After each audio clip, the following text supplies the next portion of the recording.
Hey, this is the Amateur Logician from amateurlogician.com. I hope you are doing well. Together, we're going to consider false cause fallacies. Moreover, we're going to think about at least a little bit the nature of efficient causality to help illuminate why these are fallacies. We're to consider such things as the post hoc ergo propter hoc fallacy, the cum hoc ergo propter hoc fallacy, the oversimplified cause fallacy, and also the ignoring a common cause fallacy. Now, logically, so to speak, we want to avoid the known causa pro causa fallacy, obviously, not the cause for the cause. But in order to do that, in order to avoid fallaciously inferring cause and effect relations where there are none, we need to obtain a solid understanding of what efficient causality is about. We need to understand, for example, that a cause is not a mere condition nor occasion, and we need to understand that a cause and effect relation is not about mere events. Rather, it's about actual things, actual substances. For example, the substance or thing P, the substance or thing out there in the real world Q. Now consider two things. Let's say P and Q. They're two things out there in the world. There may be no causal connection whatsoever between them. That's one possibility, but someone erroneously might think that they do. Alternatively, it might in fact be the case that P caused Q, in other words, brought it about, or that Q caused P. Another possibility is that some third factor brought about both of them. So maybe X caused both P and Q. Now, traditionally, people would learn about causality in a multifaceted way. You don't only have one type of causality, but you also have final causality, formal causality, and material causality, in addition to efficient causality, which most people know about. But at any rate, efficient causality, which is just one type of causality, deals with an agent that brings about the change or existence of something else. Now, it's important to understand that there's an act involved. A causal power is at work that brings about the change. The efficient agent has the power to produce a change in another being, and that being itself is receptive to that causal power at work within it. So note that causality is not principally about the sequence of events, rather it's principally about agents. Agent P causing agent Q, or agent P bringing about some effect in agent Q. It's not about mere events. And falsely believing that it's about events can lead us into the post hoc ergo propter hoc fallacy. That's the after this, therefore because of this fallacy. But just because P came before Q, it doesn't necessarily mean that P caused Q. We need more. So yes, temporal sequence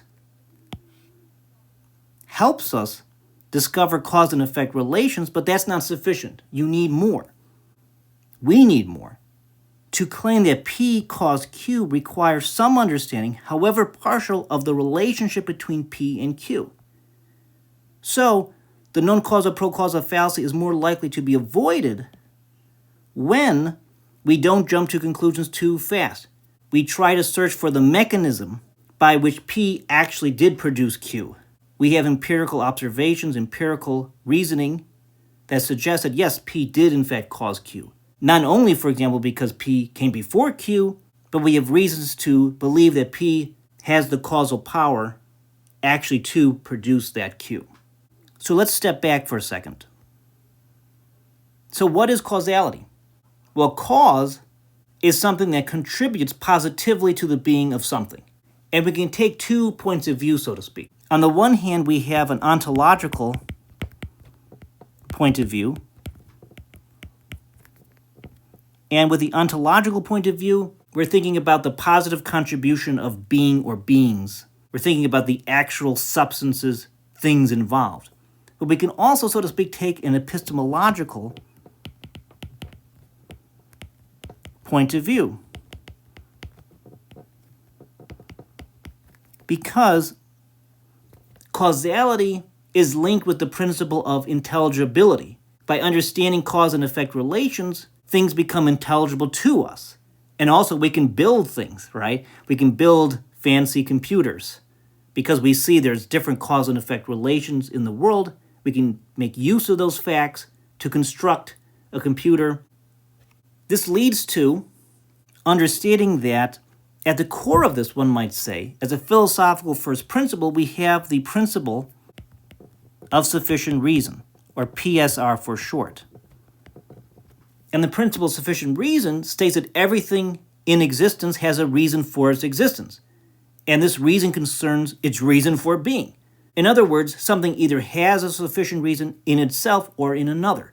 And if it's in another, that implies a cause, right? So the PSR principle leads to the principle of efficient causality. The principle of efficient causality is needed or required to explain how things begin to exist. Something that begins to exist must have a cause. It explains how things can undergo intrinsic change, and so forth. Another thing to note when it comes to cause and effect, that at least ontologically speaking, we're thinking about something that is simultaneous. Okay, that's not to say things are not happening in time, or there's no temporal process involved. So the generation of some effect might take a long time. So instantaneously does not mean simultaneously. When we're saying that cause and effect are simultaneous, we're thinking about the causal power involved. So the cause can only generate the effect in so much as that effect is being produced by the cause simultaneously, because otherwise the effect wouldn't be empowered to do what it does, and it cannot do what it does without the sufficient reason of the causer's causing, right? So we have, so to speak, a single ontological event. Again, we're not thinking about cause and effect as principally about events, but about agents. It's not about two different events. We're really having a single ontological event when we're thinking about the actual imparting of the effect by the cause. And knowing that helps us to avoid that post hoc ergo propter hoc fallacy, for example. So the other thing then to note is that a cause is not just a condition. Now, a condition might be required for a causal action to take place, but that doesn't contribute positively to the effect. So P might require some conditions in order for it to act and produce Q, so it might need those conditions in place, but those conditions are not what produces that effect. It's the actual causer P, right? Moreover, a cause is not just an occasion. An occasion is neither sufficient nor necessary as a condition. It just makes it easier for the causer to do its thing. As we said before, we're not just thinking about mere events. It's not events that cause things, primarily, right? It's actual agents, it's actual things. Okay, so with that foundation, we can better, I think, understand the post hoc ergo propter hoc fallacy. We can understand the more general non-causa pro causa fallacy, and then we can go into some perhaps silly examples. So the post hoc ergo propter hoc fallacy, after this, therefore, because of this. It's noticed that P comes before Q, and then we conclude that P must have caused Q. So it's the after this, therefore, because of this fallacy. So this is a silly example, but at least the fallacy, I think, is apparent. It's from the 1937 screwball comedy Easy Living. It's not the best screwball comedy. There's ones that are way better than it. But in any case, it's still worth seeing at least once if you've seen other screwball comedies, which I can recommend as better films. But here's the example. You shouldn't have black cats in the house. It's bad luck. Edward Arnold walks under a ladder. A black cat walks by him. He falls down the staircase. Ergo, the ladder and cat are to blame. Because it seems that, hey, he did those two things, and after that, therefore, he had that bad luck. But it's not always apparent, because you can easily commit the fallacy, let's say in the social sciences. Someone might say, well, taxes increase, and it's been observed that wealth has increased, ergo, increasing taxes produce greater wealth. Well, that's just a fallacious argument, right? You need more evidence than just saying, hey, taxes increased, and after that, wealth went up, so therefore, well, it must have been taxes as the reason or the cause. Now, how about the with this, therefore, because of this, cum hoc ergo propter hoc?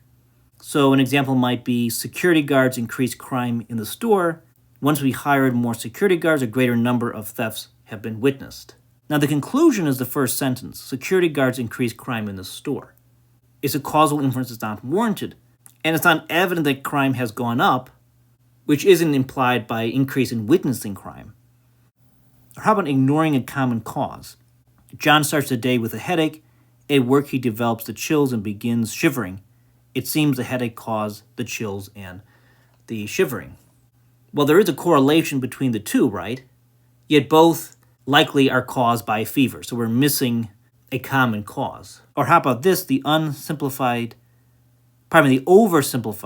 cause. So here, we're falsely assuming that only one cause is present while there are actually multiple causes, so we have causal oversimplification. Consider being healthy only requires a good diet. Well, it's necessary to eat well, though that's not sufficient. We better exercise too, for example. And we better have a good mental state as well. We better have good mental health. Or how about this? U.S. economic growth is due to high technological knowledge. Well, knowledge about technology certainly helps, but you also need a capital structure, and that capital structure is required to make use of that knowledge. It's not mere knowledge, okay? You need savings and investments. You need a whole entire capital structure to support that technology and to make use of that knowledge. There's always more to explore, read, research, and study. In this video, we've talked about efficient causality a bit philosophically to get a greater grounding in some of the false cause fallacies. Those include the oversimplified cause fallacy, the ignoring a common cause fallacy, the with this, therefore because of it fallacy, and the after this, therefore because of this fallacy. Now, I actually have an entire page on my website that goes a bit more in depth and with some more examples on false cause fallacies at amateurlogician.com. Please consider leaving a comment below if you enjoy videos like this. Please give me your suggestions for future videos. I would really much appreciate it. And of course, I want to thank you. I appreciate your viewership a lot.